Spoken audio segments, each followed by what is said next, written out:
Hello everybody, today we're going to go ahead and demonstrate how to set temperature for the QBQ-188 model. QBQ-188, this is a Gelato freezer. We're going to demonstrate how to set your temperature. Okay, so the control will be located on the bottom of the unit next to the plug. Okay, there's two switches, one on the right hand side, one on the left. Left hand side switch is for your lighting on the inside.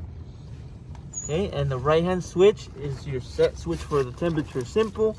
All you gotta do is just click on the button and whatever temperature you want it to be at. The range for this freezer is gonna be negative